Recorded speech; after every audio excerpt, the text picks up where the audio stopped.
Hello, Paul Sabo, Christian minister and servant of Jesus Christ. I want to thank everyone for tuning into the channel today. I mean that sincerely. Today I want to talk about prayer habits. Because one of the things I see that is, as I talk with people, and is they say, well, you know, can't wait to go to church so they can connect with God, and and mind you, I'm not against churches, first of all, and I'm not against praying at church. I hope you do. But one of the things I always speak on is how Christianity, in my eyes, has been corrupted by Satan, the prince of this world, and the whole mentality is offbeat. And even when you watch movies, you can watch 20-year-old movies, you see people, they go to their church so they can pray and talk to God. They go, you've seen it in the movies, they go sit on the pews, and that's where they do their praying. They're like, I got to talk to God, so they go to the church. Well, I want to explain to you, first of all, I want to prove to you that this is a problem, and then I want to explain why. First of all, I'm going to prove that it is a problem by taking a look at the scriptures. This is our Lord Jesus Christ, what he said within the scriptures. This was his quote, a quote in the book of Matthew, chapter 6, verses 5 and 6. It says, "And when thou prayest, thou shalt not be as the hypocrites are, for they love to pray standing in the synagogues and in the corners of the streets, that they may be seen of men. Verily I say unto you, they have their reward. But thou, when thou prayest, enter into the closet, and when thou hast shut thy door, pray to thy Father which is in secret, and thy Father which seeth in secret shall reward thee openly."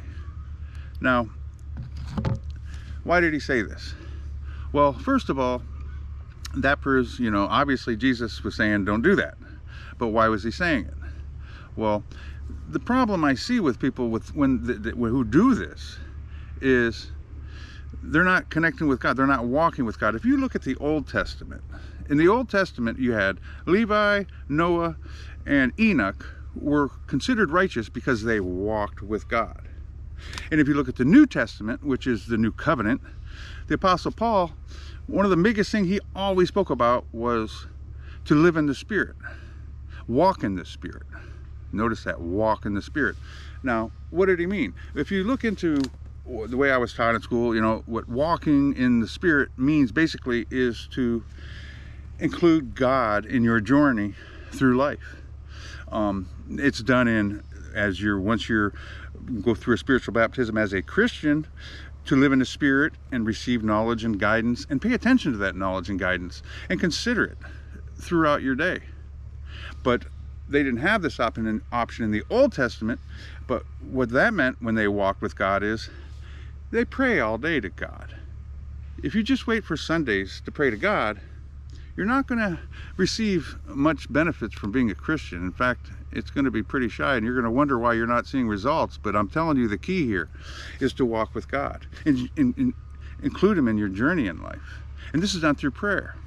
Now, the scriptures tell us that when you pray, God knows your every thought. So even when you're not praying, he knows your every thought. So you don't even have to speak out loud when you're praying. In fact, I'll be honest with you, I rarely do. The reason I do is because I know that also Satan does not have this ability to read your mind, every thought. So I don't like Satan knowing my business as much as possible. So a lot of my praying is done throughout my head. I may look up, may raise my arm, may whatever, but I usually keep it between me and God as exclusive as possible. And that's how I do it. You do it however you want. You can speak out loud if you want. I don't care. But all I'm saying is you don't have to. That's what I'm trying to teach you. And that's why this is important, because you're missing all this if you're only going to church and praying to him on Sundays. Or if you're only praying to him, thank you for this meal, these same repetition prayers. No. He wants to know your thoughts. He knows your thoughts, but he wants to be part of your life on your end. Oh yeah, sure, he can just sit up there and look down and know your every thought, and you can be part of his life. But he wants you to be, you get it. He wants to be part of your life. So throughout your day, even if you're sitting in a crowded room, if you're in a classroom, or if you're on a bus or in a restaurant, you don't even have to close your eyes. You don't have to do anything. All you have to do is pray in your head. People did it in the Bible. I'm trying to cut down on the length of the videos, but I can show you that too. But it's true. So even if it's in your thoughts, as you go through your day, include God on your journey. And I promise you, you will have better results through your being a Christian.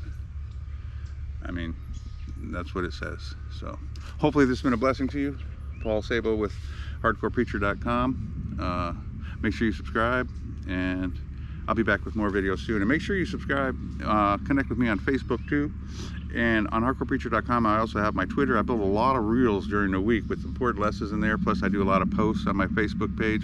So go ahead and throw a friend request. I don't do anything commercially. It's just a personal account there that you can just, put in your friend request and we'll shoot the shit, man.